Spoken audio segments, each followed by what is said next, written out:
iPads and other devices are called tablets because they belong on tables. They are tested 20 centimeters away from that big guy that I showed you before. 20 centimeters away. They are not approved to be held in the laps of little children, although millions of kids are having them now in schools because the people involved in educational technology and those involved in public health research are not talking to one another. Because if they were, they would understand that you're giving children a two-way microwave radiating device, and if you must give them such a device for learning purposes, put it on airplane mode so that it's not sending and receiving signals as it does otherwise. Now, this is some new modeling, again, that we've developed with colleagues in Brazil, and we can share with you how we've done it. We first start out with the MRI and create the model with 1 millimeter voxels, and this is quite a bit of work goes into creating this, and here is what it looks like after a period of 6 minutes. And that's really not as bad as it might look, because you see the red area only gets partway through the eye of the adult, right? The one that we're really concerned about is this one with the young child. And this is a 3-year-old brain that we modeled. And you see that by the end of that 6-minute call, the peak radiation, yellow and red, is getting all the way into almost both eyes. And again, this is one call, and it's not going to kill anybody. It may not cause any biological effect whatsoever for 1 call or 2 calls or 3 calls. But the question is, what's the cumulative impact of this kind of exposure? How do we evaluate it? And I want to show you an example of some of the work that we are doing now that I'm releasing here for the first time. And this is a modeled microwave radiation dose of a 6-year-old with greater levels to the frontal and temporal lobes, eyes and cheek. And watch this here. Now, yellow, white, and red are the hottest, all right? And if you look carefully, you will see it's going into the eye, the nose. Do it again, just so you'll get to see it. And partly into the brainstem. Now, that's just showing you that there's going to be some exposure into that area of a young head.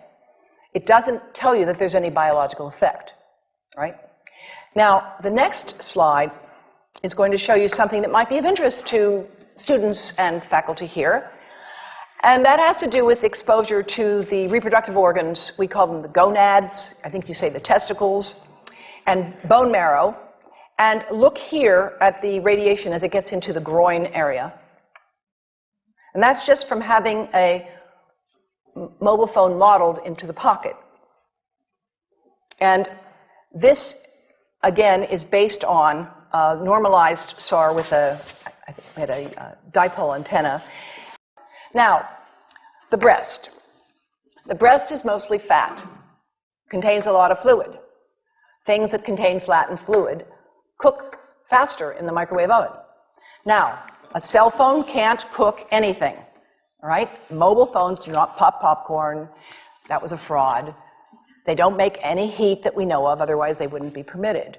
But they do go through things that contain fat and fluid, and we are now working at Environmental Health Trust with scientists at the University of California, San Francisco, scientists at formerly the president of the American Cancer Society of California, because we are seeing women who keep cell phones in their bras. Has anyone seen a woman put a cell phone in her bra?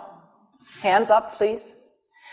Please tell them you've heard now why they shouldn't do that. And here I want to show you our first case report from 2009, and we now have many more. This was a Chinese-American woman who used her cell phone 4 hours a day in her bra for 10 years while she was driving. Now, and you drive with a phone on your body. The phone is smart. It's going to go from one tower to another, and it's going to say, here I am, where are you, here I am. And it's going to be going to max power each time it moves from one cell tower to another. And there it was right next to her chest. And the tumors that developed right under the antenna of the phone. unusual tumors.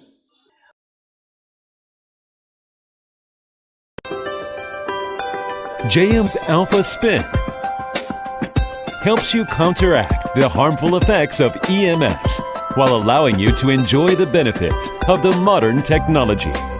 Alpha Spin can harmonize our living environment, increase the absorption of face and body creams, improve metabolism, as well as slow down our aging process. Now we have to choose between two things. Do we just let EMFs harm our daily lives? Or do we actively respond to this risk? Choose Alpha Spin and protect yourself and your family.